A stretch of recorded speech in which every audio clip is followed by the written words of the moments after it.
Epic semester ఇప్పుడే చూశాను. Anand Devarakonda, Vaishnavi Chaitanya hero హీరోయిన్లుగా, ఆదిత్య హాసన్ డైరెక్షన్లో వస్తున్న సినిమా. ఆదిత్య హాసన్ అంటే ఆ 90s కిడ్స్ ఉంది కదా సిరీస్, దాని రైటర్ అండ్ డైరెక్టర్. అండ్ మన వచ్చిన లిటిల్ హార్ట్స్ కూడా రైటింగ్. సో మన వాడికి అయితే సెన్స్ ఆఫ్ హ్యూమర్ గట్టిగా అయితే ఉంది. ఎపిక్ సెమిస్టర్ అంటే అది గ్లిమ్స్ అనుకుంటా, దీనికి ఏం పేరు పెట్టాలనో తెలియలేదు. సో ఇదేంటంటే మెయిన్ 90s కిడ్స్ సిరీస్ ఉంది కదా, ఆదిత్య అదే శివాజీకి చిన్నబ్బాయి. సో వాడి బయోపిక్ ఈ ఎపిక్. సో సెమిస్టర్ 2 అంటే దీని సీక్వెల్ కూడా వస్తుందంట సినిమా. సో ఫస్ట్ ఈ ఐడియానే బాగుంది, అంటే ఆదిత్య బయోపిక్ తీయడం అనేది బాగుంది. సో ఇది చూసిన తర్వాత 90s కిడ్స్ లో ఫన్, ఆ సెన్సిబిలిటీస్ అవన్నీ కూడా ఈ సినిమాలో కూడా ఎక్స్పెక్ట్ చేయొచ్చేమో అన్నట్లయితే ఉంది. ఇంకా ఈ సెమిస్టర్ విషయానికి వస్తే ఇది లండన్ లో జరుగుతున్నట్టుంది ఈ స్టోరీ. అది కంప్లీట్ లండన్ ఉంటుందా, సెమిస్టర్ 1 లండనా, సెమిస్టర్ 2 కూడా లండనేనా, లేకపోతే సగం వచ్చేసి ఇండియాలో చేస్తారు, ఇదంతా మనకు తెలియదు. బట్ ఈ సెమిస్టర్ ప్రకారం అయితే లండన్లో హీరోయిన్ వైష్ణవి అమ్మాయి ఫ్రెండ్స్ మధ్య ఒక డిస్కషన్ నడుస్తుంది. అదేంటంటే పెళ్లి గురించి. వైష్ణవి ఏంటంటే బేసికల్గా నాకు పెళ్లి అంటే ఇష్టం లేదు, పేరెంట్స్ కోసం చేసుకోవాల్సి వస్తుంది, చేసుకోబోయేవాడు ఎలా ఉండాలి అని వాళ్ళ ఫ్రెండ్ ఒక అమ్మాయి అడుగుతుంది. దానికి వైష్ణవి ఒక 4 క్వాలిటీస్ చెప్తుంది.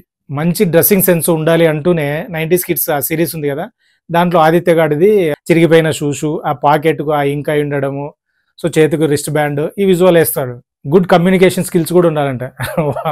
వాడు ఆయన గర్ల్ ఫ్రెండ్తో చిన్నప్పుడు మాట్లాడతాడు కదా, మీరు డల్లర్స్ అని. అదే ఇప్పుడు చూసినా కూడా ఆ విజువల్ అయితే నవ్వు వచ్చింది. ఈ కనెక్ట్ చేయడము, సో ఇక్కడ వైష్ణవి చెప్పేదానికి 90s కిడ్స్ లో ఆదిత్య ఆ విజువల్ అవి బాగుంది ఐడియా. బ్యూటిఫుల్ మ్యూజిక్ టేస్ట్ కూడా ఉండాలి అంటుంది. ఇదొక్కటే కొంచెం నాకు అర్థం కాలేదు, ఎందుకంటే మ్యూజిక్ టేస్ట్ అంటే దాంట్లో అది సాంప్రదాయని అది వేస్తున్నారు, బట్ అది ఆ సినిమాలో యూజ్ చేసుకునే రీ రికార్డింగ్, బట్ వీడికి ఆ మ్యూజిక్ సెన్స్ కాదు కదా. బట్ ఓకే, ఫన్ కోసం అది వేసినట్టుంది, అది బాగా వైరల్ అయింది కాబట్టి. ఫైనల్గా ఇంటెలిజెంట్ అయి ఉండాలి అంటే కట్ చేస్తే శివాజీ వాడి మార్క్స్ చూపిస్తారు 1, 2, 9 అని. దాని తర్వాత వాడు ఆదిత్య గాడు మమ్మీ స్టిల్ నాకు ఇప్పుడు చూసినా కూడా నవ్వు వచ్చింది. తర్వాత ఈ అమ్మాయి ఇన్ని క్వాలిటీస్ చెప్పింది కదా, లిటరల్గా నేను చూస్తుంది పాజ్ చేసిన. ఎందుకు పాజ్ చేసిన అంటే బేసికల్గా మనకు ఒక క్యూరియాసిటీ ఉంటుంది కదా, అదేంటంటే ఈ అమ్మాయి ఇన్ని చెప్పింది, ఆదిత్య క్యారెక్టరు చిన్నప్పుడేమో ఇలా ఉన్నాడు వీడు, అసలు వీడు పెద్ద అయినాక ఎలా ఉంటాడని ఒక 5-6 గెజ్ చేద్దామని గెజ్ చేసిన. సో దీనిలో ఖచ్చితంగా ఏదో ఒకటి ఉంటుంది అని.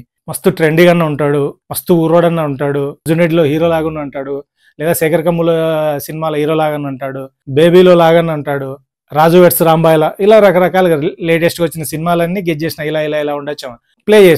ప్లే చేస్తే నిజంగా అయితే నా మైండ్ పోయింది. ఆ గద్దర్ గెటప్లో గోరేటి వెంకన్న వాయిస్లో బ్యాక్గ్రౌండ్ సాంగ్ వస్తుంటే మన వాడు నడుచుకుంటూ వస్తున్నాడు చూడు, ఈ విజువల్ చూసి నేనైతే పడి నవ్వుకున్నా. ఒక 5-6 టైమ్స్ మళ్ళీ బ్యాక్ టు బ్యాక్ చూసిన దీనికోసమే. మళ్ళీ ఇది శేఖర్ కమ్ముల సినిమాలో హీరో లాంటి అబ్బాయికి, సందీప్ రెడ్డి వంగ సినిమాలో హీరో లాంటి అమ్మాయికి మధ్య జరిగే ప్రేమ కథ అని ఒక వాయిస్ ఓవర్ ఉంది.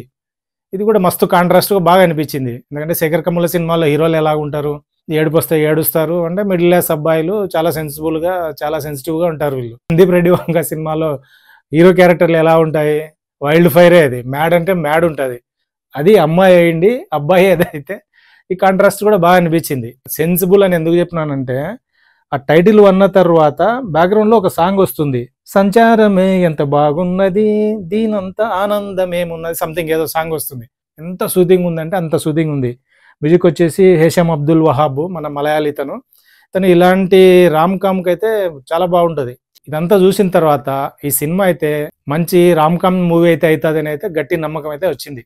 ఈ ఆదిత్య హాసన్ ప్రీవియస్ దాంట్లతో కంపేర్ చేసుకొని, సో మనవాడు ఫస్ట్ డెబ్యూ డైరెక్టర్ అవుతున్నాడు, అంటే సినిమా చేస్తున్నాడు. సో మనవాడు ఎలా ఉంటుంది అనేది ఒక చిన్న క్యూరియాసిటీ అయితే ఉంది. ఆ ఎక్స్పెక్టేషన్స్ అయితే ఈ సెమిస్టర్ వరకు అయితే రీచ్ అయినాడు. నెక్స్ట్ ఆ టీజర్ కావచ్చు, ట్రైలర్ కావచ్చు, దీనిల కోసం వెయిటింగ్ చేసేంత క్యూరియాసిటీ అయితే క్రియేట్ చేసినాడు తప్పకుండా. టీజరో ట్రైలరో వచ్చిన తర్వాత మరింత డీటెయిల్గా మాట్లాడుకున్నాము. నా రివ్యూ కనుక మీకు నచ్చినట్లయితే లైక్ చేయండి, షేర్ చేయండి, సబ్స్క్రైబ్ చేసుకోండి. నెక్స్ట్ ఇంకొక ఇంట్రెస్టింగ్ వీడియోతో మళ్ళీ కలుద్దాం. అంతవరకు టాటా, బాయ్ బాయ్, గుడ్ బై.